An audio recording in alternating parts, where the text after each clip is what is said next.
इस धम्म देशना को सुने और सुनने के बाद सब्सक्राइब जरूर करें। तो इस शरीर से एक ही काम किया जा सकता है, कर्मोपकरणम त्वय मनुष्याणाम शरीरकम। इस शरीर किस लिए है? अच्छा कर्म करने के लिए। और अगर अच्छा कर्म नहीं किया तो आपका शरीर शोभा नहीं देता, आपका शरीर शोभा नहीं देता।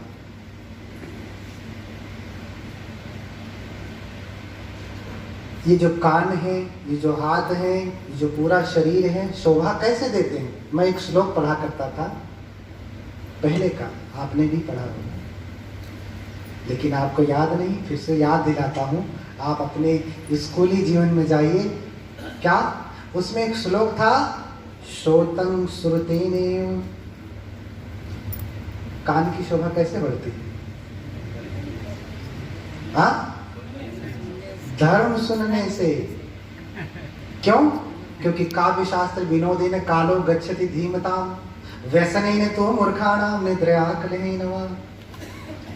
जो दुष्ट है और सज्जन है, दोनों लोग अपना जीवन बिताते हैं, लेकिन दोनों के जीवन बिताने का देखिए रास्ता क्या है, मार्ग क्या है। जो ज्ञानी व्यक्ति है वो धर्म पढ़ता है, सुनता है, अभ्यास करता है। लेकिन जो मूर्ख है वो क्या करता है? मूर्ख क्या करता है? व्यसनहीन तू मूर्खाणाम। मूर्ख क्या करता है? नशे में लिप्त रहता है, व्यसन में लिप्त रहता है। उसे दारू का लत लगा हुआ है, गांजे का लत लगा हुआ है, तो और अन्य अन्य नशा है, बीड़ी सुर्ती सिगरेट क्या क्या का नशा करता है। व्यसनहीन तो मूर्खाणाम, मूर्ख आदमी इन्हीं व्यसनों में लगा है। या इनसे बचा तो फिर निद्रया, दिन में सोता रहता है, खाई बहुत सोई बहुत, जी जनान सुधा। बहुत खाता है, बहुत सोता है, निद्रया कलहीनवा। या फिर अगर व्यसन में नहीं है, सो नहीं रहा है, तो एक काम और बचा, वो क्या करता है? कलहीन, झगड़ा करता है। हाँ, अनायास झगड़ा करेगा, बढ़िया बढ़िया जो है पीएचडी वाली गालियों का उपयोग करेगा, नई नई गढ़ करके बनाता है। सोते समय सोचता है कि कौन सी इतनी बढ़िया गाली गाऊं, बोलूं कि इसको चुभ जाए। उसका रिसर्च चलता है सोते जागते उठते बैठते। तो काव्य शास्त्र विनोदेन कालो गच्छति धीमताम। अच्छे आदमी का समय धर्म सुनने में, पढ़ने में, उसका अभ्यास करने में जाता है, लेकिन मूर्ख का, दुष्ट आदमी का समय निद्रा में, व्यसन में या फिर झगड़ा में जाता है। आपका समय किस में जाता है? हाँ, आचार्य वाग्भट, महर्षि वाग्भट जो कि बौद्ध हैं, पातंजलि आपने सुना है ना, ये आचार्य हैं आयुर्वेद के। ऐसे ही पातंजलि योग के सूत्र की रचना की। ऐसे चरक हैं, सुश्रुत हैं, इन्होंने आयुर्वेद शास्त्र में जो है प्रवीणता हासिल की। लेकिन उन सब में सबसे श्रेष्ठ ऋषि हैं महर्षि वाग्भट। वो कहते हैं कि नक्तं दिनानि मे यान्ति कथं भूतस्य सम्प्रतिम। आपका दिन रात कैसे बीत रहा है? कभी नहीं सोचा? कभी सोचते क्या किया? अरे क्या कियो क्या जोड़ियो, थोड़े दिन का काज।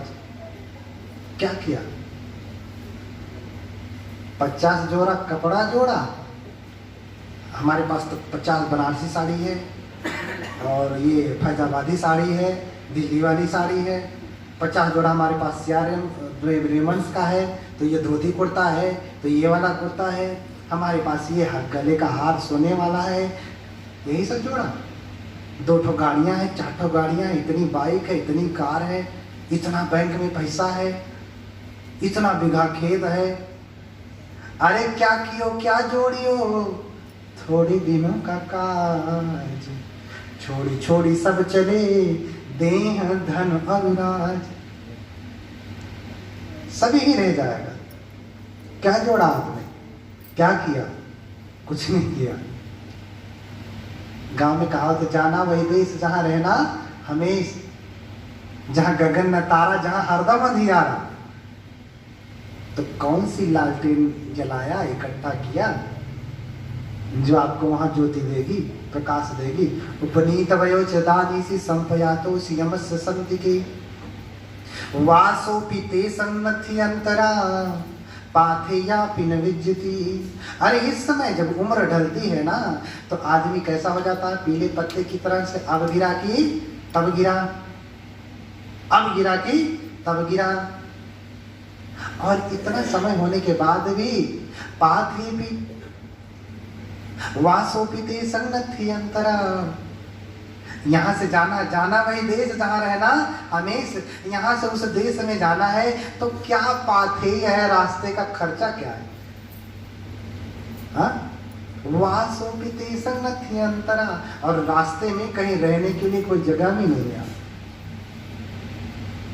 रास्ते में जगह भी नहीं है और जाने के लिए रास्ते का खर्चा भी नहीं है। तो बताइए क्या करेंगे आप? पत्ते की तरफ से तो हो गया, अब गिरा की तब गिरा, क्या कियो का जोड़ियो, क्या जोड़ा, अलमारी का कपड़ा, घर मकान, ये सब साथ जाने वाला नहीं है।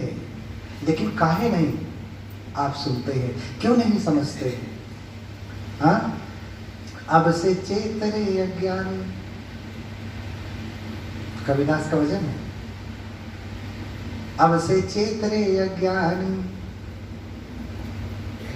अभी से भी तो चेत लीजिए कि हाँ, मुझे अब भगवान की शरण आना है, अब सब कुछ छोड़ देना है। तो फिर से आते कहा, श्रोतम श्रुतेन न तो कुंडलेन, कान की शोभा कैसे बढ़ती है? ओ सोने वाला झुमका पहनने से, बढ़िया वाला। अच्छा, हीरा लगवा के पहन लीजिए तो ज्यादा शोभा देगा ना।